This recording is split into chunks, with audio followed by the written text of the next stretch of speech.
여러분 안녕하십니까? 정인국 수학과의 닥터 데이비드 청입니다. 가끔 아이들 중에는요, 이 수면 장애를 가진 아이들이 있습니다. 이 수면 장애라는 것은 자는 동안에 나타나는 그런 현상인데, 참으로 우리가 알 수 없는 미지의 그런 병들도 많이 있습니다. 그래서 이 자는 동안에 어떤 아이들은 이 잠꼬대를 합니다. 이 잠꼬대는 대개 이제 수면 중에 하는 것이기 때문에 아이들이 중얼중얼 소리를 하는데, 이것을 영어로는 sleep talking이라고 합니다. 그런데 이것은 꿈의 일부분인데, 그것을 본인은 기억을 못 합니다. 왜냐하면 이 꿈이라는 것이 사실은 우리가 하룻밤 사이에도 수십 개를 꿀 수가 있습니다. 그러나 그 꿈을 대개는 우리가 그 마지막 꿈을 기억하고요, 그 중간의 꿈은 대개 우리가 잊어버립니다. 그런데 옆에 듣는 사람들은 때로는 그 잠꼬대가 무슨 소리인지 알 수 없는 그런 잠꼬대도 많이 있고요. 그러나 어떨 때는 그 잠꼬대가 사실은 부부끼리 그 관계되는 그런 이야기도 있습니다. 가령 아마 남편이 듣기에 이 시부모에 대한 이야기일 수도 있고요. 또는 어떨 때는 서로 두 사람이 그거 가지고 싸우던 그런 이슈를 이 꿈에 그렇게 나타낼 수도 있습니다. 그렇게 해서 옆에서 듣는 사람은 가끔 알아들을 수도 있는데 본인은 그러나 기억을 못하는 그런 경우가 있습니다. 그래서 이 슬립 토킹 하는 그런 아이들이 있다는 것이죠. 어른들도 그런 아이들이, 그런 부모들이 있습니다.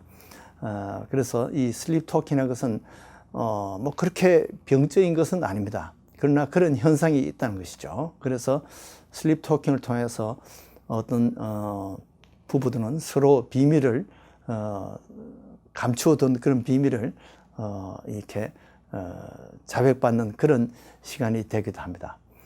자, 그것보다 좀 위험한 것이 이 몽유병입니다. 몽유병은 sleep walking입니다. 자다가 아이들이 걸어 다니는 그런 이야기를 여러분들 들어보셨죠? 이거 수면 중에 일어나는 겁니다. 그러니까 아이는 걸어 다니지만은 자다가 일어나서 걸어 다녀요. 근데 이 아이는 아직도 자는 중이에요. 자는 중에 원래는 잘 때는 사실은 이 근육이 움직이지 않고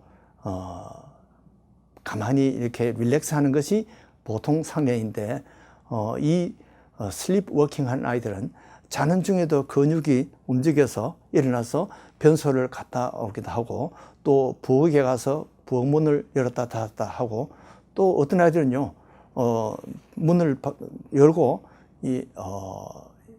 바깥으로 나가서 복도에 이렇게, 아파트 복도에 이렇게 돌아다니는 그런 아이들도 있습니다. 그런데 다시 돌아오지를 못하니까 복도에서 그냥 쓰러져 다시 잠이 듭니다.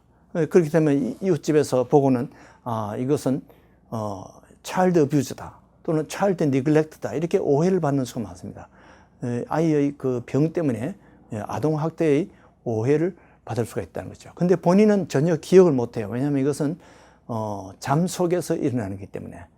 그래서 이런 사람들은 아이들을 잘 때 꼭 부모들이 그 모니터링을 해서, 요즘은 그 인터넷을 통해서 옆방에서 하는 그 모습을 다 볼 수가 있습니다. 그래서 이렇게 돌아다닐 때 그 잠을 깨울 수가 없어요. 그렇게 해서 다니면서 혹시 뭐 위험한 물건을 만진다든지 근거만 옆에서 잘 이렇게 관찰을 해주는 것이 좋습니다.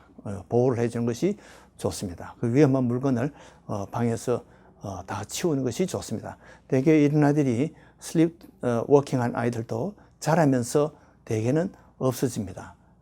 대개 나중에 크면서 없어지기 때문에 크게 문제되지는 않습니다만은 일단은 우리가 경계를 해야 되겠습니다. 그 다음에 또 더 아주 황당한 것이 야경증이라는 것입니다. 이것은 나이트 테러라고 합니다. 이 테러라는 것은 무서운 그런 공격을 받는 것이죠. 그래서 영어로는 어떤 슬립 테러라고도 이야기합니다. 그래서 이런 아이들은 밤에 자다가 벌떡 일어납니다. 벌떡 일어나서 우리가 무서운 영화를 보고 울듯이 아이들이 흐느껴 웁니다. 이것은 마치 우리가 그 패닉 상태에 대해서 공포를 느끼는 것과 같은 그런 상태입니다. 그럴 때는 아이들이 맥박도 막 빠르고요. 또 호흡도 막 빨리 쉽니다. 이렇게 숨을 막 헐떡이면서 아주 놀란 그런 모양입니다. 근데 본인은 전혀 그것을 기억을 못해요. 그리고 그럴 때는 부모가 우리가 여기 있다. 그리고 아무리 달래도 달랠 수가 없어요.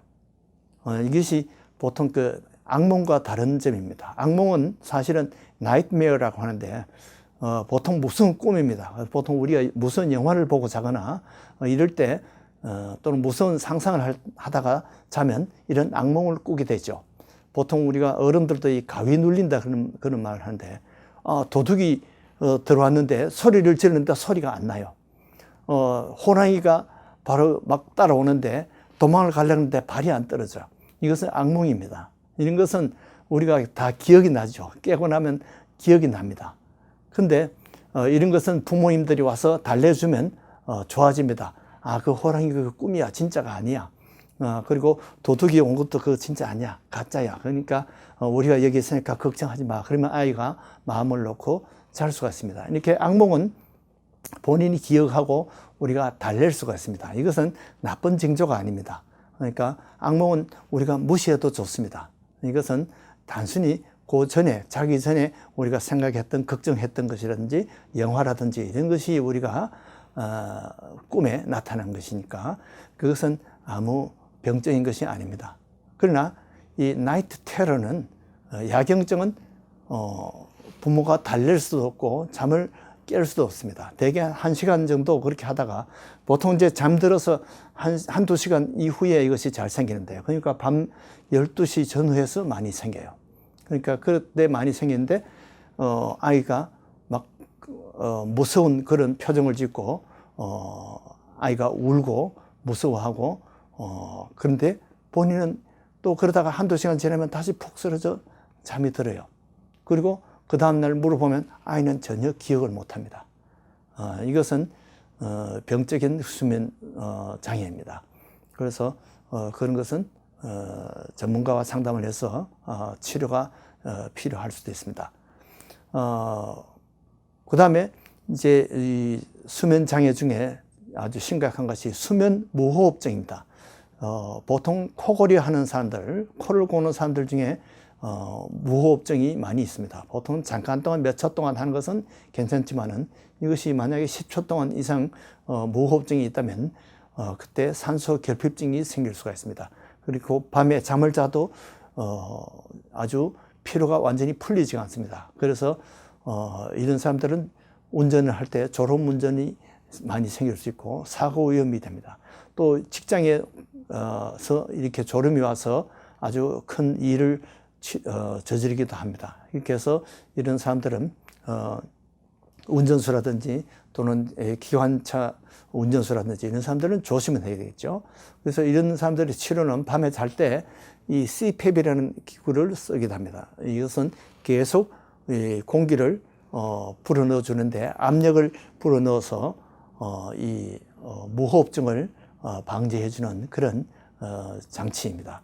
그 다음에 어떤 사람은 이 무호흡증 중에는 이 혀가 이 기도를 막아서 그런 경우가 많기 때문에 치아 보호대를 이 가을들을 쓰게 되면 이 무호흡증을 예방하는 경우도 있습니다. 그런 경우는 이제 치과에서 이것을 맞춰 가지고 우리가 의치를 맞추듯이 이렇게 해서 이것을 무호흡증을 치료할 수도 있습니다. 또 어떤 사람은 그렇게 해서 안 되면 이 펜도선이라든지 또는 아데노이드라든지 이런 기도를 좁게 하는 그런 것을 ENT 의사가 이것을 수술로 떼내는 그런 수술이 필요하기도 합니다. 이렇게 해서 이렇게 수면 무호흡증이 상당히 이 고혈압이라든지 또는 두통이라든지 또는 공부에 지장이 있기 때문에 이런 여러 가지 치료 방법이 있습니다. 전문의와 상의를 하시길 바랍니다. 그 다음에 자는 동안에 수면 하지 불안 장애가 있습니다. 이런 사람들은 다리를 막 흔듭니다. 경기하듯이 다리를 흔들어요. 이런 것도 수면 장애고요. 어떤 사람들은 밤에 자면서 일을 가는 사람이 있습니다. 이걸 브룩시즘이라고 하는데 이것이 문제가 되는 것은 너무 이렇게 많이 하다 보면 이 턱의 근육에 이 경련이 생기고 통증이 생깁니다. 그것이 두통이 될 수가 있습니다. 또 이가 너무 많이 갈아서 이가 닳아서 그것이 문제가 될 수가 있습니다. 그래서 이것도 teeth guard를 치과에서 맞춰서 이렇게 쓰는 방법이 있습니다. 그리고 이 어떤 사람은 보톡스를 쓰기도 하는데 보톡스는 효과가 보통 몇 달 정도 효과가 있다가 그 다음에는 효과가 없어지기 때문에 몇 달마다 이 주사를 맞아야 되니까 그런 문제점이 있습니다. 어쨌든 이 수면 장애는 우리가 폴리솜노그래피라는 이런 치료를 해야 되는데 보통은 하루 정도 입원을 해서 이것을 뇌파 검사도 하고 산소 농도도 검사하고 호흡이나 맥박을 또 재고 비디오도 재고 이렇게 찍고 이렇게 해서 결론을 진단을 받게 됩니다. 그래서 치료는 우리가 일정치가 않는데 많은 이 수면 장애가 자라면서 자연 치유되는 경우가 많습니다. 그러나 이것이 자연 치유가 안 되는 경우는 우리가 최면 치료를 하기도 하고 멜라토닌을 쓰기도 하고 또는 음악요법이라든지 침 치료 또는 심리 치료 또 어떤 경우에는 이 신경 안정제 이런 약이 필요한 경우도 있습니다. 그래서 이 수면 장애는 수천 년 역사 중에 아직도 미지의 세계입니다. 우리가 의사들이 잘 모르는 분야가 많습니다. 그런데 이 잠 중에 이 특수한 꿈이 있어요. 요셉도 아주 의미 있는 그런 꿈을 꾸었고요. 바로도 7년 풍년과 7년 흉년의 꿈을 하나님께서 주셨고 다니엘에게도 하나님께서 이 꿈을 해몽하는 그런 은혜를 주셨고 또 이 꿈을 주셨습니다. 그리고 나부갓네살 왕도 이렇게 참 특별한 의미 있는 그런 꿈을 꿨죠. 이 꿈을 주시는 분이 바로 하나님입니다. 잠을 주시는 분도 하나님이고 우리에게 잠이라는 것은 쉼과 평안인데 이 평안을 주시는 분이 하나님입니다. 여러분들도 예수님을 믿고 평안을 누리면서 이 평안한 꿈과 잠을 누리시기를 바랍니다. 안녕히 계십시오.